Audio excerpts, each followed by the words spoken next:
Are you ready for an easy and super practical project? Today I'm going to show you how to make a padded eyeglass case in, like 10 or 15 minutes. I've done the testing. I've made just a few.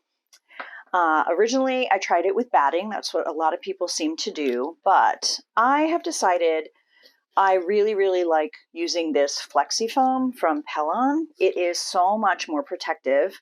You can really see here how much more protective that's going to be for your glasses. Now, fleece, fusible fleece, quilting fleece, it's going to be fine if you're using inexpensive glasses like readers from the Dollar Tree or inexpensive sunglasses. But I am of an age where I have multiple pairs of prescription glasses.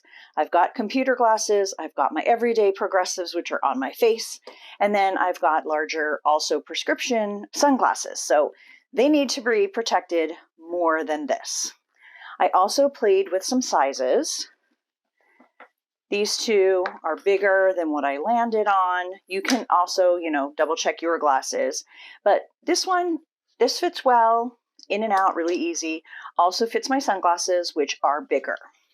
So I'm definitely a woman that needs lots of these cases.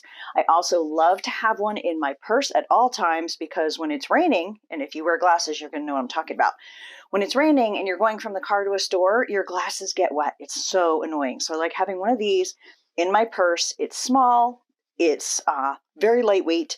I can put my glasses in there, run through the raindrops, and then get my glasses back on so that I can see in the store or see to drive. So let's make these. And we're just going to make a really simple one. This has one fabric on the outside, one fabric on the inside, and this is from my June fabrics for the monthly placemat panels from Riley Blake Designs. And I thought this is perfect for sunglasses because if you're going berry picking, you're going to need your sunglasses. So you need basically three things. You need 2 pieces of fabric, and you're going to pay attention to the directionality. So top and bottom, you don't want this sewn this way so all your fruit is sideways on your glass case. So 2 pieces of fabric, 7.5-inch square. That is, to me, the best size. If you wear larger glasses, you can go wider. You probably won't need to go taller unless you want to put a big snap or something in the top, then maybe just increase that a little bit. If you are going to do something like this, just sew things together and then just trim it down to 7.5-inch square. Then on this foam, it is called flexi foam and it is fusible on one side and you can feel it. It's softer on the non-fusing side and a little bit, rougher, scratchier on the side that will fuse to your fabric. And this, you want to be 7.5 inches wide. Let me show you on this one, it'll be easier to see. So the same width as your fabric, but 7 inches high so that you have 1/4 inch that is just fabric on the top and bottom. That is going to decrease the bulk down here at the bottom and also at the top where you're going to be top stitching and having your lining and fabric meet up. It's not a big deal on this seam, and it also helps you know which way to go and make sure that that foam does stay secure and where you want it to be. So first thing you do is, we're going to use this for the outside. I always put my foam on the outside fabric. So I'm going to turn that face down, and then I'm going to put the foam on top of it and get it centered. So we have about 1/4 inch of fabric showing on the top and the bottom. Now, I don't like to press directly onto the foam, so you could either use a pressing fabric or I just flip it over. This is upside down, obviously. This is going to be the top of the case. And now I'm just going to go to the iron, follow the directions, and press that foam onto this piece of fabric. And then I will be right back to show you what we do next. Okay, now I have the foam fused onto the outer fabric, again, with about 1/4 inch here and here. If it's not perfect, you're fine. It will work out, no problem. So now what we're going to do is we're going to put these fabrics right side together. Now, because they're square, you need to pay attention if your fabric's at all directional. We don't want to do it this way so that the inside's going sideways. We don't want it our strawberries all upside down. You want to make sure everything is facing towards the top. So we're going to line those up. And then I'm just going to flip it over because I'm going to be sewing from this side. And then I like to use these fabric clips, and I like to put them on either side. I put one here because I'm going to start stitching up here.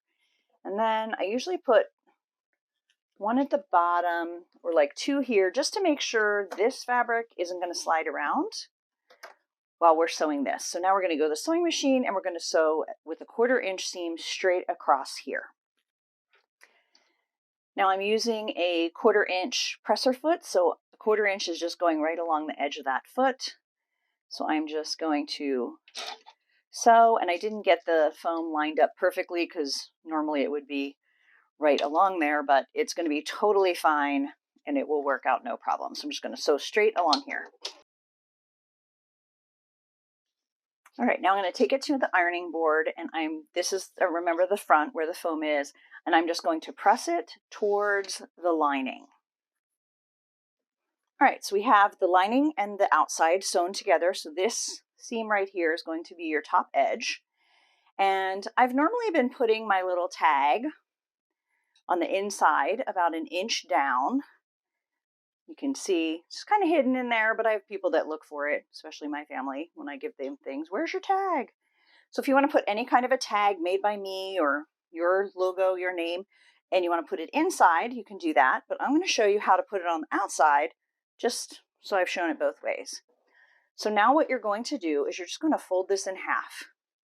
I start by matching this seam and clip that, and then I'm just lining up the straight away. These are all my technical terms, straight away. And when you sew it, you need to make sure, I always usually just stick my finger in here, you need to make sure that this fabric is not like off center or rumpled.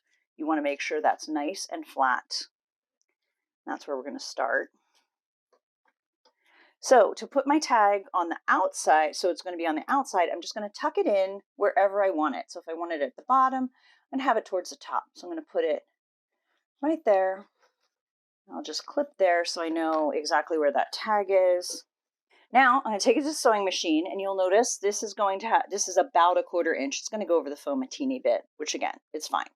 We're just reducing bulk. I'm going to sew this way and down here, leaving this completely open for turning. And instead of just knotting at this end, I do like to double back because there's going to be a bit of strain on that as we flip this entire thing right side out. So let's go get that sewn. We are almost done, if you can believe it. Now I'm going to sew here to here with a 1/4 inch seam. Now I'm just going to clip the corner a little bit right there on that angle, but make sure you don't clip any of your stitching. And now we are just going to turn it right side out. Now, because this is such a long tube, basically, I often use a ruler to get the corners mostly turned, just really gently and slowly pushing along those seams to get that corner out. Because it's a great length. Then I will go back in with a seam turner or point turner, that's what it's called. But you have to be very gentle with this because if you push too hard, you're going to pop right through your seam and the edge of your fabric. So just go really slow and really gentle. So at this point, you don't want that coming out. I've had it happen.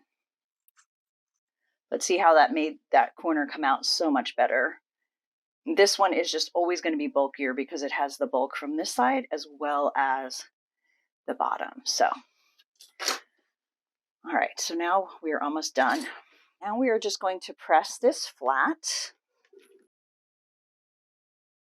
Then you're going to turn under the raw edge of the lining about, I don't know, you've already done a 1/4 inch over here, so you can do a little bit more because it's not going to go as far down in there. So 3/8 to a 1/2 inch.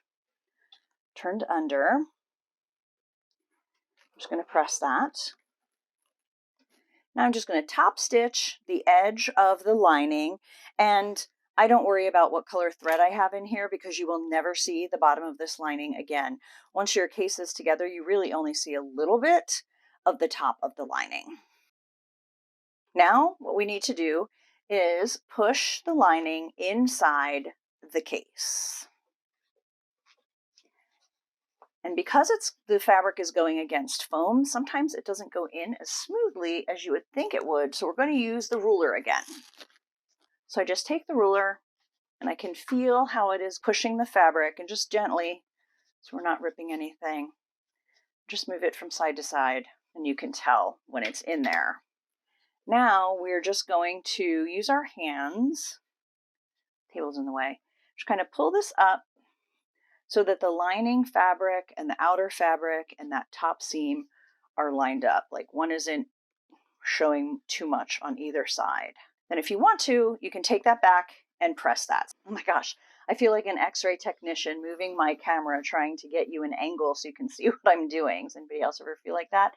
So now we're just going to top stitch about 1/8 of an inch from this edge just to keep everything nice and secure in place and look finished. You can just leave it like that if you prefer, but I like to do a little bit of top stitching. Sometimes I will match the thread to the lining, so I could make that blue, and then I always match the bobbin to the outside, but I'm just going to go for white. Now when you get to this part where you're sewing over that side seam, it's a bit thicker, so you want to make sure you go nice and slow so you don't break your needle. And that's it. It's done. So let's go look at the few that we made.